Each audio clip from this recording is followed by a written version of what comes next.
bi xanaa Palais la jóge. lu tax waxoon ne Diomaye moo Pa Moussa. waaw wax nga dëgg de. déedéet Diomaye daawul sol yii de. waaw léegi yow da nga bëgg a wax ne Diomaye si yow la ko jël non moom moo ko sàcc ci le président Diomaye. déedéet. saa nii lii ko gis am na ñuy wax Macky Sall. après yi ñëwaat ñu bëgg ko wax Diomaye te faaru mbaam bu du defee nii rek xam la yëf pël la du yëf séeréer. déedéet. séeréer day waaw séeréer day bay. ah bon le président Diomaye mu ngi France ah. waaw maa ngi koy nuyu bu baax avec la deuxième dame. qui est bien sapée macha allah. la première dame. Ah, c'est la première. Non, il n'y a pas de non, dans le protocole, il n'y a pas de deuxième dame. L'autre aussi. Ah oui, non, oui, mais bon. Wow, genre. La deuxième épouse du président. Wow. Mais qui est première dame? Wow, qui est la première dame? Quand première dame? Non. Ku nekk en kii rek. Première dame nga. Ah oui, bien sûr. Parce que l'autre c'était beneen bi moo ñëwoon. Bii keneen ki mais ñoom ñaar ñëpp casquette première dame la. C'est l'institution quoi. C'est l'institution. Première dame. Ok. En tout cas, elle est bien sapée hein. Machallah. C'est ça. ñaareel yi égalisé nañ. waaw dafa bële bi mu demee woon tamit dafa garaaw dafa doon garaaw. defoon na yu cool sax. donc dafa waroon yóbbu ñaar yëpp nag. parce que waaw man loolu laa doon bëgg quoi. non mais premier ministre Ousmane Sonko moo ne ko ñu ngi ñëw ak suñu ñaari femmes. dafa waroon a àndaale ñaar. waaw ça aurait été une belle image. dugg ci stade ba sol yére olof teg bii teg bële. kee musóoru ñu daal di ñu dem ca Jeux olympiques ba ànd. di xaar ko wax di xaar Macron wax. voilà nag yooyu boo ko defee tubaab bi dañ naan non nous avons un problème. parce que au niveau de la direction du protocole d'État on n'a jamais prévu ça. mais même Sénégal n'avait pas prévu Sénégal këru papa yaay doom la woon. waaw le président Diomaye mu ngi ko doon wax sax mu nekkee en conférence de presse ak kii doom voilà di leen wax ne yéen ñiy réagir partager leen ak aimer ñu ngi leen ciy xaar bu baax a baax yéen ñiy commenter yéen ñi ñu fekk ci buntu bi Taxa Tanchikora Abdoulaye Sagna Mamadou Top Ibrahima Ly yéen ñëpp ñu ngi leen di jaajëfal yéen ñi nga xam ne ni yéen lañ fekk ci buntu bi yéen ñi nga xamante ne bi yéen ñuy rejoindre di leen wax partager leen bu baax a baax dañuy ñëw rek songu waxtaan bi Pape Sané ci yow laa koy doore muy loo xam ne nii c'est d'actualité muy li nga xam ne mooy procès bi en appel bi nga xam ne ni ubbiwaat nañ ko ni ki tey foofu la ca Ziguinchor ci l'affaire Boffa Bayotte lan nga si am de façon ramassée ci nga xam ne ni moo fa ruusee tey. dëgg maam Khady. xam naa ne dinaa la xaw a décevoir tuuti parce que maa ngi ci doon am ku ma doon waxal sànq surtout l'un des avocats. mais mu am fu mu dugg na ma may ma maa ngi génn woowaat la quoi. malheureusement on a démarré l'émission sans que ma am ci kii mais mu nekk daal affaire bi nga xam ne c'est une attente le procès en appel c'est une attente. attente dans la mesure où ñun ñëpp ñi ngi en tête ñi ngi en mémoire les images horribles justement de la tuerie de Boffa Bayotte. Pape Moussa mi suma jumul jot na fa def un transport sur les lieux quelques mois ou quelques années plus tard. loolu yëpp mu nekk la nga xam ne ba tey ji dans la mémoire collective dafa des c'est-à-dire li mu doon mbir bi nga xam ne Sénégalais yi dañu bëgg a xam effectivement de quoi ça retourne.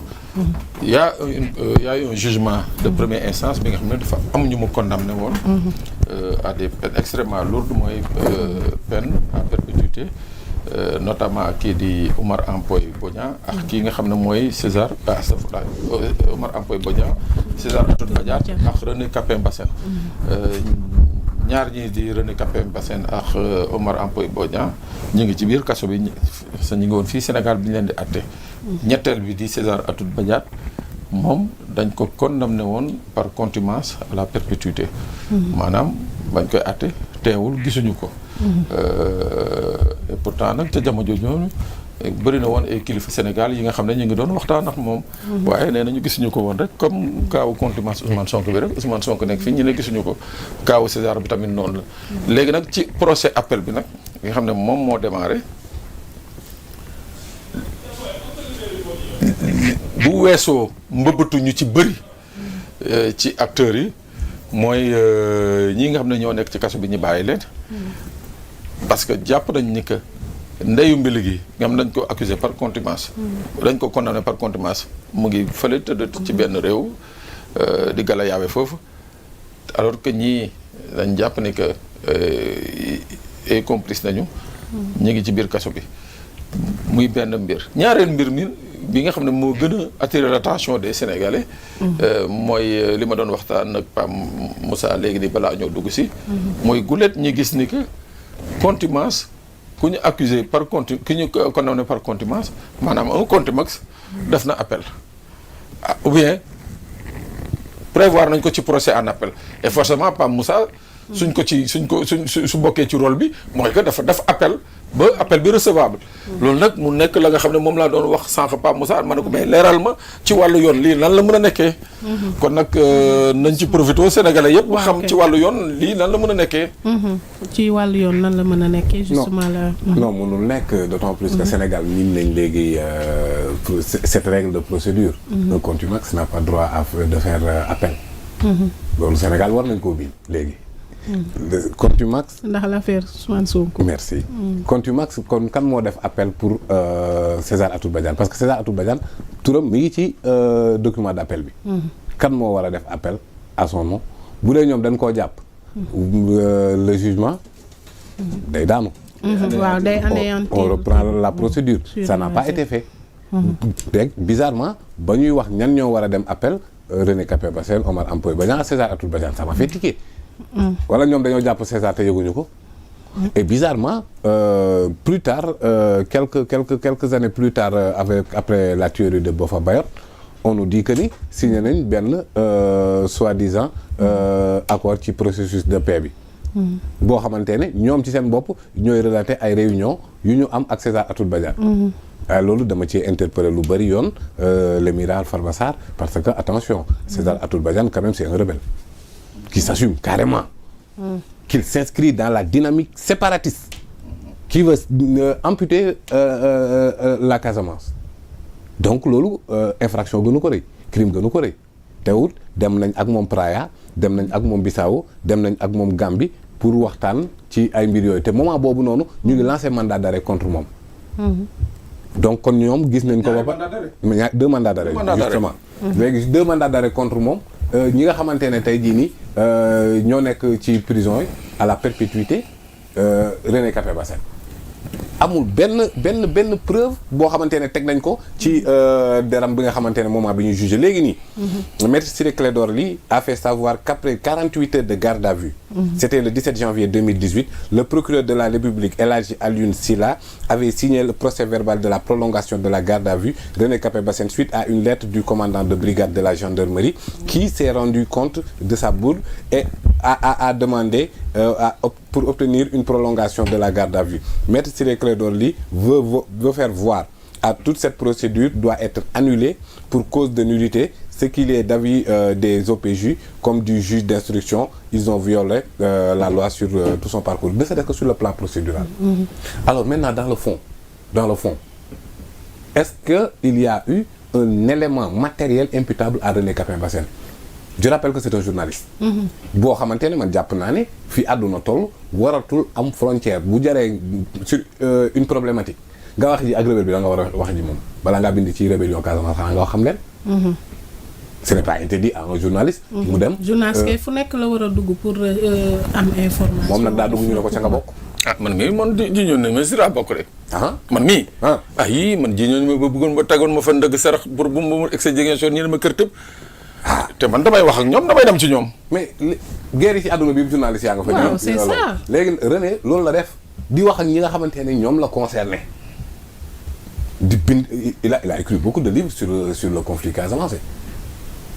man damay waxtaan ak moom ci mbir moomu noonu lu ci bëri moom a koy xamal di may comprendre enjeux yi nga xam ne moo nekk foofu journaliste loolu lay rôle am. alors léegi mu def ko ñu ne ko non yow ca nga bokk tëj ko à la perpétuité.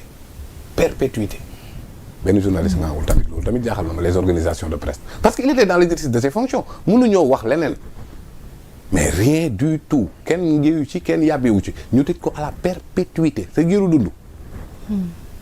René Capain Bassène promotionnaire de Pape Alé kenn mënu ne du journaliste. bind ay livres. de Pape Alé Niang oui ils sont de la même promotion. bind ay livres ci conflit boobu noonu. jox ci ay faits yu clair mais quand même léegi nag comme que tey ñu ngi dem procès en appel je pense que ni dinañ saisir de l'occasion pour mën a génne lépp li nga xamante ne defoon nañ ko comme erreur tant sur le plan de la procédure que boo kii même la femme de René Odette René daf fi nekkul woon sax jour boobu loolu di am ñu bloqué tous ses comptes bloqué salaire am lépp dresser sa famille dans la précarité au nom de quoi li moo tax passé naa leen lagara rek lu ne def nañ ko fi ci ñaawteef ci réew mi quoi ba léegi kooku mu ngi foofu et tant d'autres ak Omar Ampoui Bodian nag.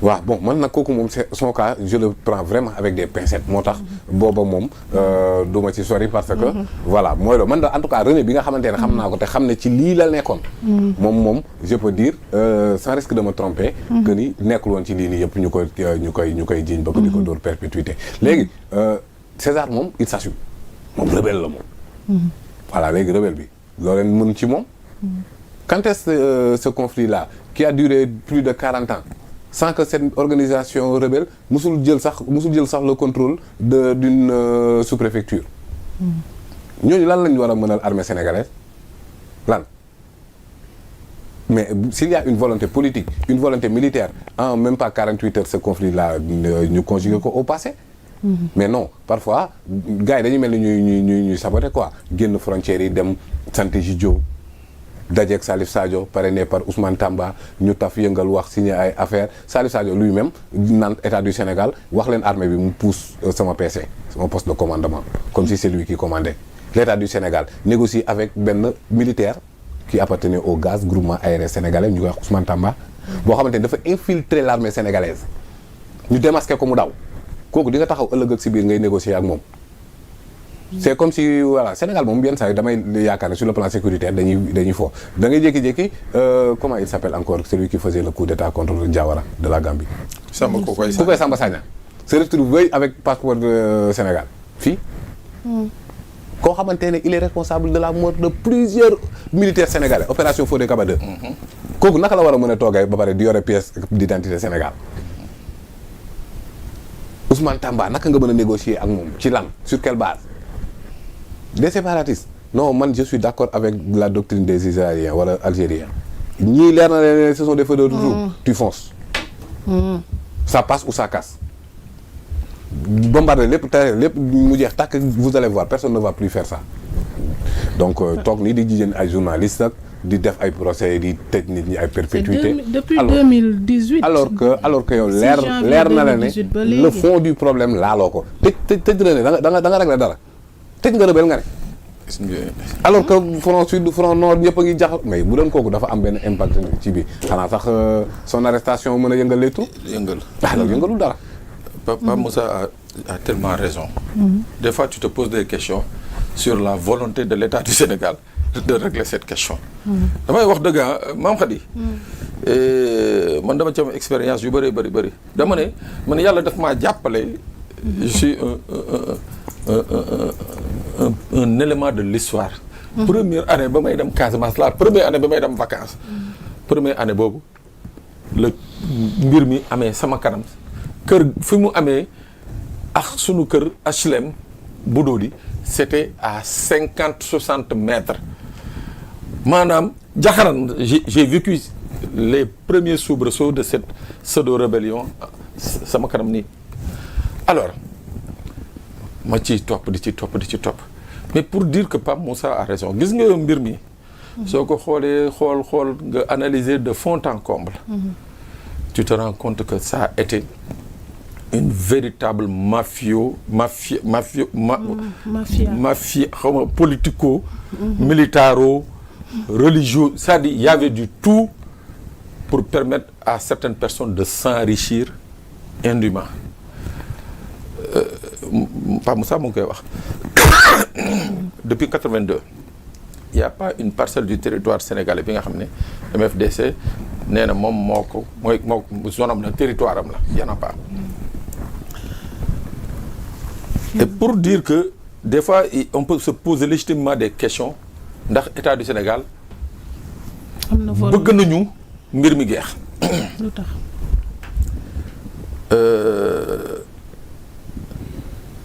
da ngay wax ak yenn militaires yi ñu lay expliquer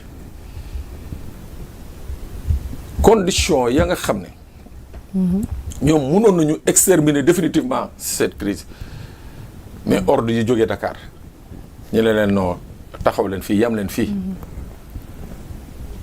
maanaam ngay xeex ak Pape Sané di xeex ak Pape Sané di xeex dajji buntu wal fii dajji ba ñëw ci buntu studio bi ñu ne la non bul dajji buntu studio bi bàyyi mu sedd ngay replier muy benn ñaar depuis 1982 il y a une économie de guerre bi nga xam ne moo développé wu te économie de guerre boobu dafa profiter à des politiques dafa profiter à des militaires dafa profiter à des rebelles mooy qu'est-ce que ça veut dire xoolal àllu Casamance bi yëpp dagg nañ ko lépp dagg nañ ko barki démb à Médina Wandifa Médina Yoro Fula barki démb des coupeurs de bois ont osé s'attaquer à des agents des eaux et forêts taal seen moto gaañ leen daw dem dugg biir Gambie mais loolu yëpp fu ñu ko teg c'est parce que y a cette impunité ou bien cette genre impression de non-droit de zone de non-droit bi nga xam ne du leen fi fekk yàmbaa gi ñu ngi ko fay béy bu baax a baax gendarmerie du fa dem armée yenn saa yi mu ñëw taal tool yi bu gëstoo ñu taalaat tool ñu commencé waat béy donc ça veut dire que quelque part il y a toute une volonté derrière. te ni nga ko xamee ba waxee ko nii ñeneen xam ko di ko waxee nii donc ce qui veut dire que ni gars yi xam nañ ko. xam nañ bu baax a baax les gens ne veulent pas que ça finisse. parce que mais justement parce que y a une économie bi nga xam ne ba ci génn tey ñi nga xam ne pour te dire tey ñi nga xam ne nekk nañ dans une volonté ils ont compris. Je prends le cas de quelqu'un que je pratique très bien. Moom c'était le commandant de la principale base de Jakaay ñu koy wax Fatoma. bi mu demee mu ne ma il te dit mu ne la man bi may dugg ci mbir mi j'avais 13 ans. samay mag ak samay papa ñoo fa nekkoon ma ñëw dugg si pour man loolu laa gëmoon mu ne ma mais au fur et à mesure may dem toll fi ma toll am ay jabar am ay doom.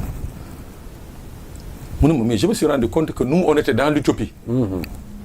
léegi ñu bëgg jàmm. ñun jàmm nañu bëgg. parce que lii nga xam ne ñun nañu doon prôné ak dañu doon calculer bu dekkoon suñu bopp mooy indépendance boobu ñun bi ñu demee ba mag xam nañ ne que loolu mënul nekk xam nañ ne que ñun ci dëkk bi ñu nekk mu ngi tudd Sénégal. kenn mënu ko xar ñaar. on encourage ces gens ñu déposer armes yi. def su ma teeloon xam ni dinaa jox Baron image yu bëri mu projeté ko. sur la collecte des armes ni ñu doon collecter armes yi. sur les démolitions et les destructions ni ñu ko defee à Sédhiou et pourquoi on l'avait fait à Sédhiou ak ni ñu defee au niveau de Oussouye. on l'a fait au niveau de Sédhiou parce que bëgguñu woon déflagration yi nekk benn genre prétexte. ñu ne voilà voilà une nouvelle recrudescence moo taxoon ñu dem defee ko si il y a plein de choses yi nga xam ne ces gens là tey jii je parle pas Moussa le juriste que tu es voilà le juriste que tu es Pape ces gens USAID financé ne man USAID l'argent du contribuable américain dinaa ko jël dinaa ko dugal fii waxtaan ak combattants yi par le canal de la dynamique de paix dirigé par Henri Ndeki ñuy waxtaan ak ñoom ñëpp toutes les factions ñëpp d'accord ñu ne léegi soo ñëwee delloo sa arme am nga droit à telle somme ñu jox la ko. en attendant ñu xool nu ñu lay jàppale ci cadre beneen projet ñu ne léegi ce qu'on va faire pour que affaire bi nekk une certitude kenn bañ a reculer ti ñoom les ex-combattants ñoo demandé pour preuve de leur bonne foi ñu ne ñoom dañuy exiger de l'État du Sénégal. État du Sénégal financé wul l'opération de truc financé wu ko l'opération de désarmement c'est l'USAID par le canal de Christian Relief Service ak la dynamique de paix ñoo ñu ne léegi ñun d'accord nañu mais ñun suñu contrepartie ñun combattants yi ak li ñuy exiger État du Sénégal mooy nañ ñu defal ay extrait de naissance defal ko sunuy doom defal ko sunuy njaboot comme ça ñun lañ doon casse par les armes ñu mun ko casse léegi à travers les urnes. Pape ñu defal leen l'USAID a financé à hauteur de plusieurs millions li nga xam ne mooy les opérations de désarmement. Financer les opérations yi ma lay wax noonu mooy inscription sur les registres de naissance. Créer leen un fichier spécial. À ce jour, combattants et familles ñu ngi toll ci 55 dossiers yi nga xam ne pare na. D'accord. Pour ñu defal leen ay extrait de naissance. Mais xoolal depuis que nguur gi changé. Le dossier reste bloqué. mais gis nga nguur gi changé noonu tamit. parce que man dama jàpp ne le premier ministre Ousmane Sonko. il a un rôle particulier. et très très très important dans le processus de paix en Casamance et de paix définitive nag. Naka maa ci d'accord ak yow. parce que pour des raisons que nous savons mais pour des raisons aussi ne serait-ce que fii statut am toll. man jàpp naa ne station bii nii. avec toute la popularité bi nga xamante ne mi ngi koy drainer autour de lui la légitimité politique qu'il a. moment bii nii la mën a régler problème yoo xamante ne ci Sénégal. jàpp naa ne bu luy weesoo réglé ko dina jafe. donc lui le premier ministre il fait face à l'histoire jàpp naa ne problème boobu bokk na ci li nga xamante ne war na koo song. ak yeneen yuy ñëw xëy na au cours de la discussion. notamment la cohésion nationale. Baron yónnee naa la tous les documents mooy yi nga xam ne dañ ko